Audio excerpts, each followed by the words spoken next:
I'm here with Josh Okeke. Super excited to have you on, sir. Thank you, man. Excited to be here. Yeah, I figured I'd start off talking about some of your entrepreneurial exploits. You've been doing a lot of things. Thank you, man. Thank you. I'm all over the place. This can. So do you want to talk about present, past? Yeah, if we're going to do endeavors? past, I definitely want to talk about your show on YouTube.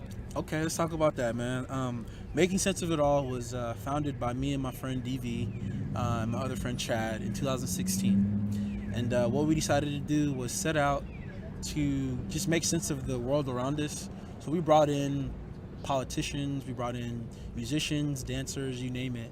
And we sat down with them and we tried to pick their brains to just make sense of our city, try to make sense of ourselves. And it was good. I feel like we did good work. We got our first season, put out. We're really excited, going forward, into 2019 to see what we got going on next, man. But making sense of it all was an idea that was kind of like cultivated by a lot of the heartbreak and like pain that we felt, and we just wanted to set out and talk to people to help us figure out what that was, and they did a phenomenal job, and we're excited to keep going.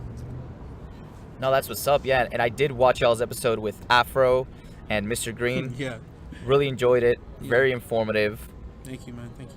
Yeah, I'd never heard of them before, and that right there was, the gateway for me.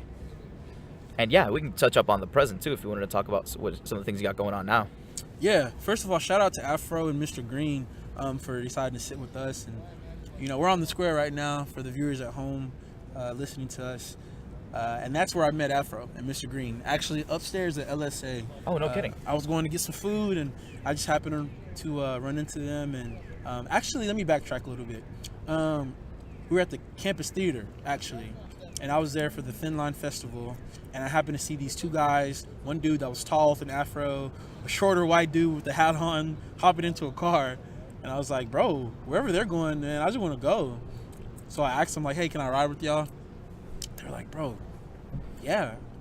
That was even a surprise. Being black in Denton, hopping in random cars is not like something I would recommend to anyone else, you know what I'm saying? But they decided to take me in, and we went down to LSA, because I told them, like, hey, you want to get a good meal in Denton, bro? You got to go to LSA. So we started talking there, and before you know it, I let them know it's doing a YouTube channel. They told me they're musicians. We vibed out. I called my boy DV. I was like, yo, stop whatever you're doing. Let's find a place. So we found the hotel, did the interview. We actually went to their show that night. I got pictures that I can definitely upload. And it was a phenomenal experience with those guys because they're from New York. So anytime you can mix like East Coast with the down south, the hospitality and all of those good things, man, you get like such a good product, bro. Like it's making me it's making me kind of get emotional. Yeah, no, I mean Afro stuff is hard hitting, and it's got that classic flow. Classic. Because all it is, like, I started listening to some of his songs, and yeah, it's cool to see that that still exists today. Yeah, and given this in this climate of mumble rap, which I love, by the way. But yeah, I do enjoy it. You like the mumble rap? The mumbo, yes, it's mumbo great. jumbo is what I call it. Yeah, you can play it. You can play it with your family. No one really knows what they're saying. It's just awesome beat, awesome presentation. You just run with it. Do you play it with your family? You play some of that? Oh yeah, little Migos. Oh yeah, like I told you, I just got a subwoofer installed. Shout out to Richie. You know what I'm saying? And dude, come on, I don't get a 10 for nothing. You know what I mean? Hey Richie, thank you, man. I'm gonna listen to some songs on our ride back. Yes. We're gonna see what those subs really look like. What they sound like. Excuse me. But yeah, man. East Coast, man, is honestly, I feel like I'm probably gonna live in New York. Like to end my lifetime, to end my span of life here, I'm probably gonna move to New York and just spend the rest of my days. Most old folks go to Miami. I'm gonna go to New York because there's something about that place. So let me talk to you about Afro. Yeah, sure. Talked about his upbringing, right? He was basically the understudy of a very famous New York rapper named R.A. the Rugged Man. For whatever reason, R.A. the Rugged Man saw something in Afro when he was a young child and just started cultivating it. And honestly, I think Afro, he's not even 20 yet. I think he's still in his teens. Yeah, I think that's what he said. I think he was like 18 whenever we met. That's impressive. Right. He's got a tremendous presence. Tremendous presence. And Because he's got both. He's got the look, but then you hear him talk, you're like, man, I could see why you'd want to gravitate towards him in person. I mean, it's just one of those things. Some people just have that. He has it in spades, for no doubt. He's got it. No doubt about it. Same thing with Mr. Green though, because Mr. Green is his DJ. So in our interview, like you watched, Mr. Green talked about how he was born for this. Like he's always wanted to be a producer. He's always wanted to make good music. He's always wanted to do that. I remember whenever we were talking kind of off camera, he was just talking about how like in New York City, he would just always just like, you know, be around music, always just deep, you know, just diving deep into music. And eventually, you know, he finally got the chance to do it, you know, and that's how him and Afro paired together. And like the way that he talks about Afro is the way I want my wife to talk about me. I'm not married yet, but like the trust, like during the interview, it was almost like me and DV weren't even there. It was just one of those special moments. You probably have experienced it. The people at home have probably experienced it too, where you just know like something's different about this moment. Like we're literally making like history right now. And I feel like that's what we did with the show. And with they did flow very well, no doubt about it. Yeah. I mean, the creative process, I'm sure, has to be pretty natural. Yeah. And he and Mr. Green, he did some stories with Vice actually, and he showed me one of them. And it literally made me tear up like during the interview, because it was just like he went to like this abandoned place, met this guy, had no idea who he was, and then like by the end of the episode, like he was able to take some of the lyrics that he had said, made it into a song, brought it back to him, played it in front of him, and like Mr. Green literally, like I would say, made a huge impact on that man's life, because whenever he was able to hear his own thoughts put into words, put into music that he could actually vibe with, it brought him to tears. And as a result, it brought me and I would say probably anybody who watched that to tears as well. It was beautiful. No kidding. Those guys are super talented, man, for real. Shout out to Mr. Green and Afro. Yeah, no kidding. It's interesting how you seem to be an intuitive individual too. That you just caught that. You know, you were in a crowd, there was a lot going on, and you just kind of gravitated towards them. You know, I definitely want to talk about that moment though, because I think as someone who's creative, there needs to be a little bit of courage, and there needs to be a little bit of how do you say? Well, there's definitely risk taking involved. Absolutely. Right? How was that for you when you were approaching them? You know, was it just one of those things you just knew you were going to talk with them? You know, how did you overcome any sort of inertia? Or did you even have any inertia? Did you just walk straight up to them and just say, hey, what's up? Hey, I've got to talk to you. I don't know why, but I just feel this. I'm a huge chemistry person. I kind of go off just vibes. I feel like it's the way God designed me. And like that morning, I can remember like it's yesterday. I knew the Thin Line Festival was going on, and I just knew that I wanted to get this show off the ground. Just went there. And that's kind of the way I always operate. You know, if I want something to happen, I kind of just go out there and just see if I can, by God's grace, make it happen. So whenever I, you know, did it that day, you know, I was able to run into them, and literally it was just like super, super simple, bro. It wasn't even anything complicated. And I think that's how most things are in life in general. Whenever you talk to like famous people, it's just like, man, I don't even really plan on being famous. It's just like, it just happened. So anyways. I see. You know what I'm saying? It just kind of, things just kind of materialize. You just kind of, you're there. You're just kind of along for the ride. So when I got to the campus theater, I was just there, bro. I was just talking to the people, just hanging out. And then there they are. And then they're hopping into the car. And I'm asking them, where are y'all going? Just making conversation. And then they're like, bro, come along with us. They thought I was cool enough. They even said in the interview, they were like, he looked like a cool guy. So we decided that it was okay for him to come along. And I just took a leap of faith. They honored it. And I felt like we made a beautiful thing afterwards. See, this really harkens back to the conversation we were having at lunch before we got this going. Because I really like what you had said. You said, you know, the biggest thing that you could offer is just being yourself. And I've heard that a couple times in different podcasts too. And so I think that's the perfect example right there. You know, you walked in there as relaxed as it could be because you weren't making a pitch. You know, you weren't trying to fabricate a story. You were just being yourself. You just walked in there and said, hey, you know, I feel like this is going to work. Let me just talk to these folks and see what happens. And I think we can all sort of relate on that same ground. We're all people. We could all connect that way. You know, if you're just yourself, I think you could really open up doors. Because I think it's easy to overthink things when it comes to, let's say, making a podcast or getting an interview going like what you guys were doing, or getting into music. You know, there's the insecurity sometimes, right, of how you portray yourself, and you think, oh, well, let me try and you know, act a certain way so as to appeal and to pander to that person. But the problem with that is you don't achieve either or, because now you're not yourself, but you're not really that fully that idealization that you've, you know, put forth as a persona to attract these person. And so it's like this weird in between you end up at. Yeah, absolutely. It's exactly what we were talking about at lunch when I was talking about imposter syndrome, and I got that from Haley Williams. If she's listening, first of all, I don't know how you found this podcast, but I love you. She's not listening, not yet, anyways. But Haley Williams, she's a phenomenal artist. She sings for a band called Paramore. If anybody knows who they are, obviously you should. And she talked about imposter syndrome, and she talked about how, you know, you always feel like, you know, at times like somebody's gonna expose you, you know, and somebody's gonna come up to you and like, bro, you're a fraud or you're a fake, you know. And I think we all struggle with it. I don't think we've put a name to it, but if you're listening to this podcast, I'm telling you right now, I'm sure you've probably struggled with that, you know. And the way to combat that is just to not believe it, you know, like to not believe that you're an imposter, to believe that the things that you've achieved and things you've accomplished are all for a reason.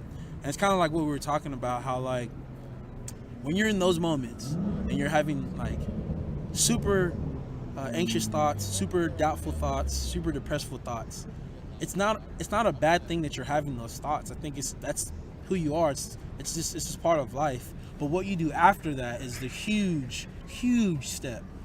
And I think on the other side of that, on the other side of those doubts that you have, right? Am I gonna be a good person? You know, as far as like podcasts go, am I smart enough? Am I intelligent enough? Will I have enough money? How is this gonna work? There's so many other good people out there doing it, right? On the other side of those doubts, man, is your opportunity to be great, to be successful, because I guarantee you, for every Steve Jobs, right? For every mogul, you name it, you fill in the blank, they all had doubt, man. But they attacked it with hope. You gotta attack your doubt with hope, and that's how you reap just honestly the best things in life. And I'm not saying that like I'm all together, like I'm still in college, like I haven't even graduated college yet, so I'm not really trying to toot my own horn or anything. But No, of course. from my research, from my 29 years of living on this earth, I can say for a fact that when you attack whatever fear you have with hope, man, it equals a lot of good things, for sure. I love that, because it's so easy to talk yourself out of something. Right. And it's weird because then you never really get to do what it is you wanted to even try. Mm-hmm. So you just remain untested. It's like, yeah, you didn't, let's say you avoid a risk. It's like, okay, well, you didn't take the risk, so you didn't take the fall, but you also didn't get the win either. Exactly. So it's one of those weird things, right? It's like, okay, like maybe there's a 10% chance you're going to succeed, but the only way you're going to get that 10% is if you go all in, give it 100%. It's such a trippy thing, and yeah, I've been dealing with imposter syndrome hardcore, so I'm definitely familiar with that. Yeah. But let me just tell the people out there, man, it's such a great saying that goes like this. I think the greatest things are on the outside of, or the other side of your fear. Like what you fear the most, right? Your breakthrough, your victory is literally waiting on the other side of that, you know? A friend of mine, he was just riddled by depression a couple years ago. It's actually my best friend. And I just remember watching that and just not knowing what to do. Because he's one of the strongest people I've ever known. Like, he attacks all of his like fears, but for whatever reason, he just couldn't get out of bed. Oh, wow. And eventually, like, he finally did. And what happened was, I just think he just was like, I don't have any other options. Like, I've given up. I've punted on life. You know, I've been in bed for 3 months on end, not moving, just in a dark room. And finally, he's like, I just want to get up. And it's not even anything too difficult. He was just like, I just want to get up. I want to go and just do things now. And he did that one day, went home, tried it again the next day. And then before you know it, he just strung a lot of successful days together, and then he was back to where he was. And he was able to look back at that dark time and say, that was actually good for me, you know? I think people think whenever they have a lot of bad things that happen to them, they feel like, oh, you know, I'm having a rough go at it, so now like I'll never be good again, or this dark time is like, you know, it's who I am. Like, no, like who you are is it's infinite. Like you'll not know who you are until your final breath, right? So as long as there's breath in your bones, like my message to you is that you can be whoever you want to be. It's very cliche, right? But you can be who you want to be, and the greatest things that you're going to accomplish are outside of those moments, outside of the moments where you're laying in bed and you can't move like my best friend, right? Outside of those moments is victory. And he sees that now. It's so grateful to see how his brain works, because he looks back at those moments as trophies of grace. Moments where he was like supremely overweight, super depressed, right? Now he can look at those moments and be like, man, that's a trophy of grace right there. Because now he's healthy, he's doing great things, he's looking great, feeling great, but nobody ever wants to ask you like how you got there, right? Nobody wants to hear the skeletons, right? But True. we all have skeletons and they help us be better. Yeah, because the end result is sometimes all you see when it comes to certain things. I think that's where the idea of looking at someone who's successful and going, oh, they're lucky. I think that's where that comes from. And no, they're not lucky. You could say they're fortunate, right? That's what I've heard at MFCEO podcast. He says, instead of saying someone's lucky, you say they're fortunate, right? Because they were responsible for crafting and facilitating the conditions that led to their success, right? Yeah. It isn't something that just happened. If that were to just happen, shoot, I better just keep waiting. I mean, it's bound to fall in the sky sometime. For sure, yeah. Right? I'm going to quote another famous historian, Snoop Dogg. Yes. People don't think he's a historian, but he is. He said, first of all, let's just acknowledge Snoop Dogg's achievements for a second. Made it out of California, right? Made it out of gang life. Made something of himself. Made a gospel album. Did you know he made a gospel album that was number one? I did not. Right? Cool. Started his own, I think like a flag football league, or or soccer or something like that. Yeah. I think it was football. Oh, it's football? Okay. Yeah, because it was a football league, because Juju Smith-Schuster, who currently plays for the Pittsburgh Steelers, he was a product of that league. Whoa. Yeah. Whoa. And so just think about that. And there's so much more that I just can't even remember right now, but I can remember this. Snoop Dogg said when he was on Undisputed, Skip and Shannon, one of my favorite shows. Shout out to Skip and Shannon if y'all are watching or listening, excuse me. And if you're not, hey, it's all good. He said, it's okay to thank yourself. Like, because I'm the one getting up, busting my butt, putting in the hard hours, right? So whenever I achieve something, it's okay to say, hey, I'm thanking myself. Like, it's okay to be a little selfish. It's not a bad thing. No matter what the world tells you, no. You gotta be selfish so you can be self-resilient. It's weird, right? Because I get the whole thing about being humble and all that, but it can be a bit of a crutch that because it's sort of the semantics of it all. Oh, well, you know, I better not cross the line. I don't want to be too cocky or arrogant or da da da da. It's like, you know, you gotta think. I think that's a very healthy way of going about it. When you are putting that sort of work in, you've got to be able to look at yourself and be like, oh, I'm so glad I did that, and thank yourself and treat yourself. Not only that, but if you're gonna sell yourself as a brand, you've got to be able to talk about yourself. And if you're so humble that you never want to give yourself any credit, who's going to buy your product? If you don't even believe in your own product, you don't believe in yourself, nobody else is going to extract that from you, right? They're going to look at you and go, oh, okay, well, that person's kind of, They'll never know. They'll never know. If you don't open your mouth. No, they'll never know. Closed mouths, you know what I'm saying, don't get fed. You know how that saying goes. Ooh, yeah. Closed mouths don't get fed. You got to open your mouth. You got to be okay with being vulnerable. I think that's kind of like the thing that's been able to motivate me to where I'm at today. Being okay with being vulnerable, like talking about your hurts. And like this year, bro, I gained like 700 followers on Instagram.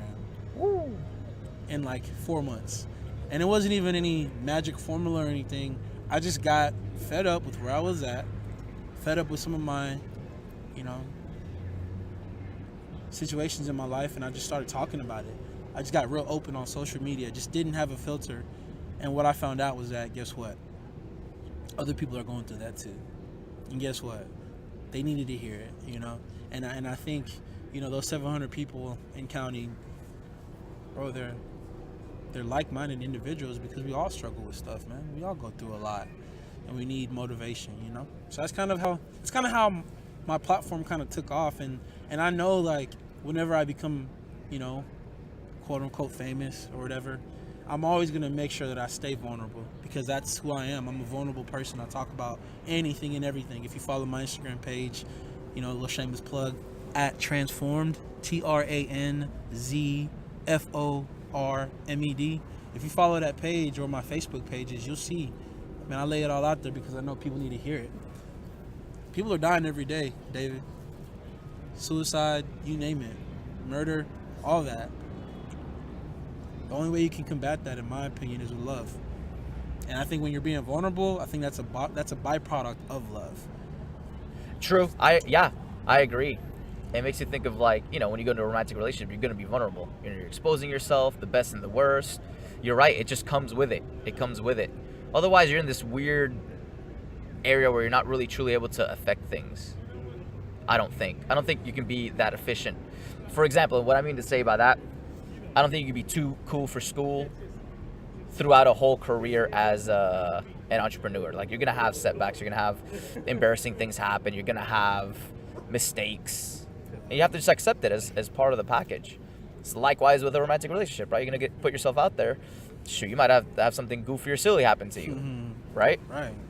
And I am single, by the way. Just wanted to throw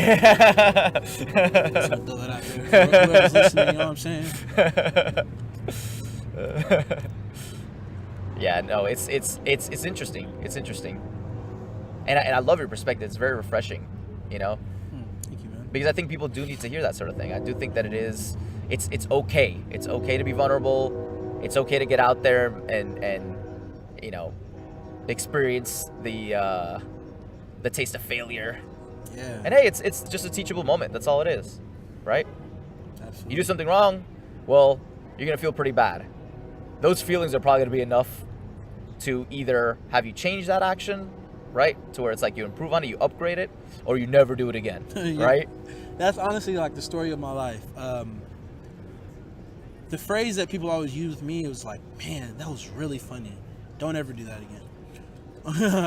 Like, even like my church, like I go to the Village Church Denton. I've been a member there for 6 years, and I read scripture from time to time. And there's one service where I just made a joke about the scripture, and like my pastor literally gave me a look that was like, everyone else is laughing. They're like, oh my God, great joke. They're laughing. And I turned my head to my pastor, my boy, Bo Hughes, and he literally is like staring right into my soul and is like shaking his head like, stick to the scripture. And I was like, wow, let me stick to the scripture then. And I read it as fast as I could and got off the stage as fast as I could. And like, it was a mistake, but you know, afterwards he didn't even really hold any grudges about it. He was just like, man, I thought it was hilarious, but just not the right time, not the right space, you know. And like, as a pastor of this church, like I have to make sure that, you know, things are being done in the right time and space. And you're reading the scripture up there, so that's a very holy text, holy document. You don't want to add anything to that. And you know, I should say, it's based on the story. It sounds like y'all know each other very well. It sounds like he knew that you were going to be hard on yourself, so he doesn't need to be imposing in any way. I'm sure he knew that you were like, oh crap, because you know, you're just trying to be funny. Trying to be funny, man. You know, this is one of those things. You're just making it entertaining. You're keeping it light or whatever. But once he looked at you, it's like he was able to communicate all that without even having to say a word. Bro. It's amazing. Oh, man, with the look. It's almost like my mom, bro. Like when you're in the pantry, like, you know what I'm saying, grabbing things you shouldn't grab. All it takes is a look. Like, let me get down from here. I'm sorry, mama. Yup. You know what I mean? So I'm like, I'm sorry, bro. I'm still sorry. Like, I tell him that all the time. Like, hey, I'm so sorry for that. But and it sounds like he knew. It sounds like he knew that you instantly went, you know, you wanted to, you know, do right. You didn't want to do that again. You knew what was wrong. You know the offense. And the next time I was up there, you best believe, I read verbatim, line for line, no jokes. I don't even think I looked his direction when I read when I came up the next time to read scripture, like a month or two later. No, that's awesome. That's awesome. All goes back to, like you're saying, just vibing. And yeah, it looks like we're down to the last minute already. So, yeah, if you wanted to put any sort of social media plugs or anything like that, I'm going to make sure to put them on the description. Just whatever you wanted to close with. Sure, man. Here's what I want to close with. One of my favorite TV shows is Friday Night Lights. One of my favorite coaches in the world, real or not, Coach Taylor. And he always said, clear eyes, full hearts, you can't lose. So that's my message to anybody listening. That's the message to myself. Clear eyes, full hearts, cannot lose in all areas.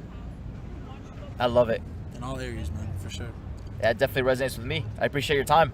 Absolutely. And also, of course, I already mentioned my social media platform in IG, on IG. So you can follow me at Transformed.